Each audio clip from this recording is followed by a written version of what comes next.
पुष्पा का जो कैरेक्टर है वो एक अल्फा मेल का है। कैसे लाइफ के ड्रामेटिक इवेंट्स ने उसको पुष्पा बनाया। वो एक अच्छा पति है, अच्छा लीडर और अच्छा स्मगलर भी। पुष्पा की करिज्मेटिक पर्सनालिटी एक ट्रू कॉन्फिडेंट इंसान की पहचान है। हाईएस्ट ग्रॉसिंग मूवी ये इसलिए नहीं बनी क्योंकि इसकी स्टोरी अच्छी थी, ये इसलिए बनी क्योंकि इसमें पुष्पा था। एक कैरेक्टर ने पूरी मूवी उठा दी। अब ऐसा क्यों है कि एक अल्फा से ही लोग अट्रैक्ट होते हैं? क्योंकि अल्फाज के अंदर दुनिया भर का कॉन्फिडेंस होता है। बट क्या कॉन्फिडेंस सिर्फ अल्फाज के अंदर ही होता है? कॉन्फिडेंस तो सबके अंदर होता है, बट वो तभी निकलता है जब आप जैसे हो अपने आप को वैसे एक्सेप्ट कर लो। आपको दूसरों की वैलिडेशन की जरूरत नहीं पड़ती। आप जैसे हो वैसे ही ठीक हो, चाहे आप लेजी हो, इंट्रोवर्ट हो या एक्सट्रोवर्ट। कॉन्फिडेंस तो सबके अंदर होता है। It's all about accepting who you really are. यहाँ प्रॉब्लम तब आती है जब आप कॉन्फिडेंस फेक करते हो। वो आपको अंदर से खा जाता है और दिन के आखिर तक आप ड्रेन हो जाते हो। आपको अपनी लाइफ स्ट्रेसफुल लगती है, सुबह उठना ही स्ट्रेसफुल हो जाता है। जब आप डेट पे जाते हो आप एक कॉन्फिडेंस का मास्क पहन के जाते हो। धीरे धीरे जब आप रिलेशनशिप में कंफर्टेबल हो जाते हो, आपके पार्टनर को आपकी रियल साइड ही पसंद नहीं आती।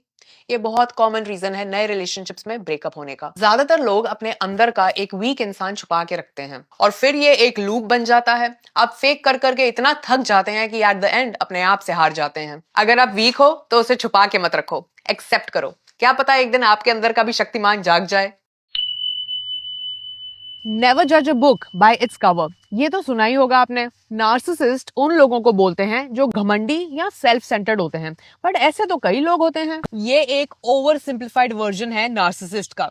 ये सही भी है और गलत भी। Narcissist personality disorder NPD. अब ये किसको है किसको नहीं, ये पता लगाना आसान तो नहीं है। एनपीडी जिनको होता है उनमें दूसरों की इमोशंस समझने की कैपेसिटी नहीं होती। वो अपने ही इमोशंस में बहुत उलझे रहते हैं और वो अपने ही दुश्मन होते हैं। बात बात पे इनको अटेंशन चाहिए होती है और अपनी तारीफ सुनना इनके लिए खाना खाने जैसे इंपॉर्टेंट होता है। इनको एक गलत फहमी होती है कि भगवान ने इनको स्पेशल बनाया है और इनके अंदर कोई एक्स्ट्रा ऑर्डिनरी आत्मा है, इसलिए वो अपने आगे किसी को जरूरी नहीं समझते। जब कोई ऐसा होता है इनके रिश्ते चलना बहुत मुश्किल हो जाता है और इनके पार्टनर वही बन सकते हैं जो काफी सबमिसिव हो, नहीं तो बहुत ज्यादा लड़ाई होती है। इनकी जबान इतनी कड़वी होती है, सामने वाले को बुरा लग रहा है या नहीं इन्हें समझ ही नहीं आता। अब यहाँ पे प्रॉब्लम ये है कि एक बुरे इंसान की और नार्सिसिस्ट की क्वालिटीज काफी मैच करती हैं, बट फिर भी ये दोनों अलग हैं। नार्सिसिस्ट दिल के अच्छे हो सकते हैं बट इनकी हरकतें बहुत बुरी होती हैं। नार्सिसिस्ट बाय बर्थ ऐसे ही होते हैं बट इनकी अपब्रिंगिंग इनकी कंडीशन को और बिगाड़ सकती है।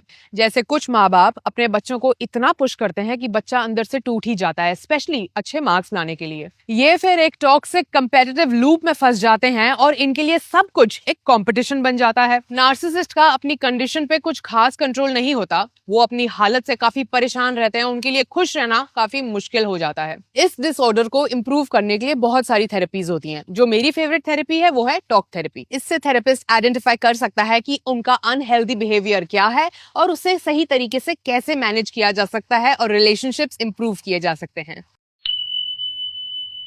प्लान बी समझते हो? किसी का आप प्लान बी हो और कोई आपका।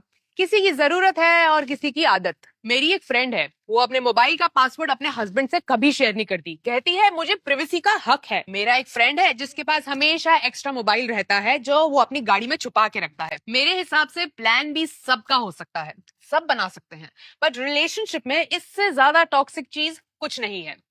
प्लान भी कभी छुपता नहीं है। आज नहीं तो कल आपके पार्टनर को सच पता लग ही जाएगा और ये जो शक का बीज आप बो रहे हो, आज नहीं तो कल इसका फल मिलेगा ही मिलेगा। यहाँ कपल्स आपस में सॉर्ट आउट करने से बेटर ऑप्शन समझते हैं किसी से फोन में बात कर लेना या उससे मिलकर टाइम स्पेंड कर लेना। लड़ाई होना बहुत नेचुरल है और एक बार गुस्सा आ जाए तो उसको ठंडा होने में टाइम तो जरूर लगता है। अब लड़ाई के हजार रीजंस हो सकते हैं, किसी में आप सही हो और किसी में आप गलत। अब हमें यहाँ यही समझना चाहिए कि गुस्से को पकड़ के मत रखो, उससे जाने दो और नेक्स्ट डे के लिए मत खींचो। चाहे लड़ाई बड़ी हो या छोटी, आप सही हो या गलत, गुस्से में बोले गए शब्द बाद में भारी पड़ सकते हैं। जब भी कपल्स के बीच में लड़ाई होती है दोनों की हार ही होती है, यहाँ कोई जीतता नहीं है। जब आप ऐसी लड़ाई लड़ रहे हो जहाँ पे हार आपकी ही है, तब बचता है सिर्फ एक सोल्यूशन, टाइम आउट। इसका मतलब है कि आप अब इस सिचुएशन से हट जाओ, या तो बाहर वॉक करने के लिए चले जाओ या कहीं बैठ के रिलैक्स कर लो। जब दोनों का गुस्सा ठंडा हो जाए तब आपस में डिस्कशन कीजिए, क्योंकि जब आप गुस्से में होते हैं तब कुछ समझ नहीं आता। शेक्सपियर का नाम तो सुना ही होगा आपने। उनमें एक एक्स्ट्रा ऑर्डिनरी क्वालिटी थी कि वो जो बात समझाना चाहते थे बहुत बढ़िया तरीके से कम्युनिकेट करते थे। यही रीजन है कि हम आज 400 साल के बाद भी उनके बारे में बात कर रहे हैं। Communication is the essence of human life. अगर आप अपनी फीलिंग्स सही तरीके से कम्युनिकेट करेंगे तो आपके रिलेशनशिप्स भी बेटर हो सकते हैं और आपकी एंजाइटी भी कम हो सकती है। बट अगर आप गलत तरीके से कम्युनिकेट करेंगे तो ये आपको बर्बाद भी कर सकती है।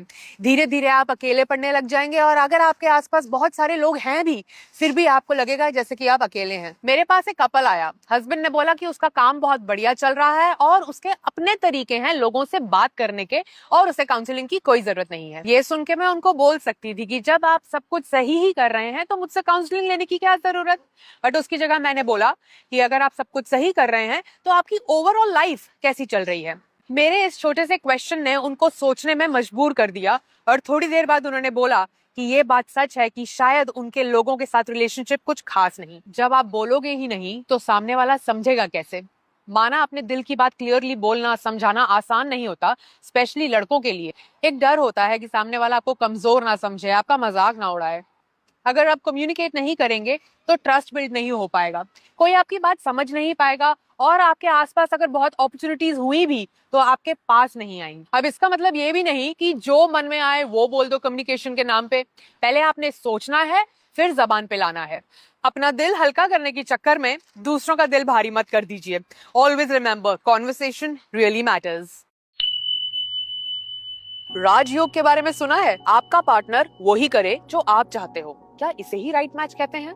कुछ होते हैं जिनको जरा भी मोटिवेशन नहीं होती टाइम से उठने की, चीजें ऑर्गेनाइज करने की, बट फिर भी वो अगर कुछ कर देते हैं तो सिर्फ अपने पार्टनर की डर से कि वो चिकचिक ना शुरू कर दे। एक पॉइंट ऑफ व्यू है, समझने की कोशिश करना। आपकी जिंदगी में जो उतार चढ़ाव थे जिसकी वजह से आपने सब सीखा और ये जान के आपको एक प्राउड फीलिंग भी आती है कि आपने जिंदगी देखी है। आपको समझ आया कि टाइम से चीजें करना, ऑर्गेनाइज रहना कितना जरूरी है जीने के लिए। शायद उन्हें वो सब नहीं आता जो आपको आता है। शायद वो उतने वाइज नहीं है जितने आप हो। शायद उनकी जिंदगी आपसे अच्छी रही है कि उनको इतना सब करने की जरूरत ही नहीं पड़ी। शायद वो आपसे ज्यादा रिलैक्स्ड हैं। शायद वो आपसे ज्यादा जिंदगी को एंजॉय कर रहे हैं। शायद उनकी किस्मत आपसे ज्यादा अच्छी रही है। ये जो काम दिल से करते हैं उसमें एक्सपर्ट होते हैं और जो काम बेमन होके करते हैं उसमें अच्छे तो नहीं होते, बट आपका मन रखने के लिए कर जरूर देते हैं, बट इनका मन कहीं और होता है। आप दोनों के लिए एक मैसेज है, एक्सेप्ट करो और आगे बढ़ो। दूसरे इंसान को अपने जैसा बनाने की कोशिश मत करो, क्योंकि फिर वो जो इंसान बन जाएगा शायद आपको पसंद ना आए। हम फर्स्ट टाइम इमोशंस माँ के पेट के अंदर से फील करते हैं। अगर माँ को स्ट्रेस है, एंजाइटी है या किसी भी चीज का फियर है, वो सब बच्चा फील करता है सबकॉन्शियसली। माँ का ध्यान अच्छे से रखो तो बच्चे की मेंटल हेल्थ अच्छे होने की चांसेस बढ़ जाती हैं। Baby first time consciously fear तब फील करता है जब उसकी माँ उसकी आंखों के सामने नहीं होती। सो प्रेगनेंसी से लेकर चाइल्डहुड तक इमोशंस का एक बेस बन जाता है। फिर आपके लाइफ के एक्सपीरियंसेस और आपका बिहेवियर उनको और चेंज करता है। आपका छोटी छोटी बातों में गुस्सा हो जाना, ओवर रिएक्ट करना या बार बार इमोशनल हो जाना, ये आजकल में नहीं हुआ।